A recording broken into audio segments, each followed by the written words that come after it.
Hey everyone, and welcome. Today, we are diving into the really strange and fascinating story of the Olive Ridley sea turtle. It's a tale of mind-boggling abundance, deep-rooted human traditions, and a conservation puzzle that is, well, way more complicated than it looks on the surface. The whole thing really boils down to this one single question that seems to make no sense. How can the Olive Ridley, the most common sea turtle on the entire planet, and I mean by a long shot, also be officially at risk of extinction? It feels like a total contradiction, right? But as we're about to see, the very thing that makes them so successful is also their greatest vulnerability. So this slide just lays out the paradox perfectly. On one side, you've got a population of around 800,000 nesting females. I mean, that's an incredible number. But then on the other side, they're officially listed as vulnerable, and some specific groups are even considered endangered. So how can both of these things be true at the same time? Well, to get it, we have to look at this one-of-a-kind biological event. And that event is called the arribada. This is the absolute key to understanding the Olive Ridley's two-sided identity. It's kind of like their evolutionary superpower, and also their Achilles heel, all rolled into one. Okay, so the word arribada, it's Spanish for arrival, and honestly, it describes one of the most spectacular things you can see in nature. Instead of nesting by themselves like most other sea turtles, Olive Ridleys coordinate. We're still figuring out exactly what triggers it, maybe the moon, maybe certain winds, but whatever the cue, thousands, and I mean thousands, of female turtles swarm just a few beaches all at the same time to lay their eggs over just a few days. And look, when I say thousands, that's not an exaggeration. The scale of this is it's hard to even picture. At a single beach in Oaxaca, Mexico, they estimate that up to 450,000 females can show up for one event. The entire beach becomes a living, moving carpet of turtles. The whole strategy is to just overwhelm any potential predators with pure, unbelievable numbers. And guess what? It works. This arribada is the very reason the Olive Ridley is the most abundant sea turtle in the world. When you have that many nests and that many hatchlings all at once, predators just can't possibly eat them all. It guarantees that a ton of babies are going to make it to the ocean. It's a brilliant survival strategy. But here's the flip side. Putting almost your entire species' reproductive hopes into just a few predictable events at a handful of specific beaches, well, that also makes you incredibly vulnerable. If something bad happens to one of those key beaches, or if a super efficient new predator shows up, the effect on the whole species could be absolutely catastrophic. And for the Olive Ridley, that new predator was us. And that, of course, brings us to the human part of the story. The relationship between people and these turtles is long, it's messy, and it's all tangled up in economics, culture, and basic survival. To really get why they're in trouble, you have to understand this history, especially in places like Mexico.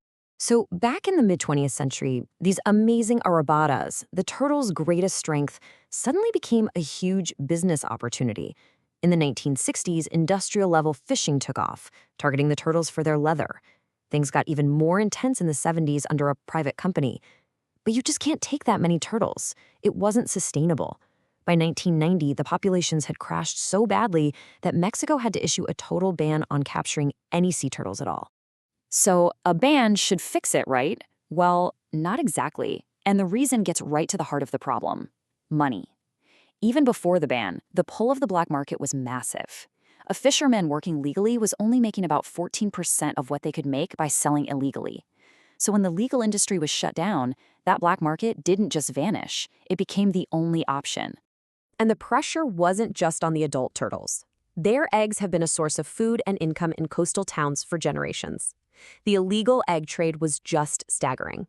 In 1988, just 2 years before the ban, it's estimated that 3 million eggs were taken illegally from just one beach. For communities with very few ways to earn cash, this was a critical, if illegal, economic lifeline. And this wasn't just a Mexico thing. Research over in Honduras shows a pretty similar story. Now, you might look at this chart and think, okay, 4.3% of a household's spending. That doesn't sound like a lot. But here's what's important. That money isn't spread out over the year. It all comes in during the nesting season. And for the families who rely on it, it's a crucial chunk of cash in an economy where cash is hard to come by. So what you have is this perfect storm, a collision of biology, economics, and culture. And right into the middle of this, you have these top-down conservation laws that, for all their good intentions, really struggle to make a difference on the ground. So why did a total ban have such a hard time? Well, a few big reasons stand out. First, like we saw, the economic push to break the law was just too strong.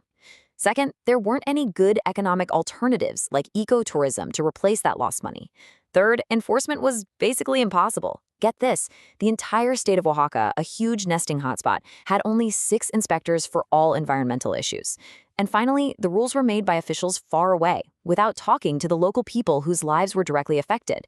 That just led to resentment and sometimes corruption. All of that complicated history brings us to today, where the threats have actually changed, and the hunt for real solutions is more critical than ever. It's about finding a way forward that works for the turtles and for people. Now, the intense pressure from egg collecting and turtle harvesting has eased up in some places, but it's definitely not gone. And on top of that, the Olive Ridley now faces a whole new set of global threats that affect them everywhere, not just on the nesting beaches. Today, probably the single biggest threat is bycatch, turtles getting accidentally snagged in fishing nets and on long lines. But there's also the constant danger of plastic pollution and lost fishing gear. They get hit by boats, they lose their nesting beaches to hotels and seawalls, and then there's the huge threat of climate change, which can heat up the sand so much that it kills the eggs, or flood nests with rising sea levels. So what's the answer? It is definitely not simple. But some people are trying out new ideas that go beyond just saying no. In a place called Ostianal in Costa Rica, for example, the community is working on a managed, legal egg harvesting program. The thinking is, if you let the community sustainably manage and profit from the harvest, you give them a powerful reason to protect the turtles from everything else, from poachers to pollution. It's a controversial idea for sure, but it's an attempt to solve the human side of the equation. And really, that's the question we're left with. The story of the Olive Ridley shows us that conservation isn't just about animals, it's about people, economics, and community. The challenge isn't just about saving a turtle, it's about figuring out how we can all coexist. Can we actually create strategies that protect nature by making sure that the local people benefit, turning them into the fiercest guardians of their own environment?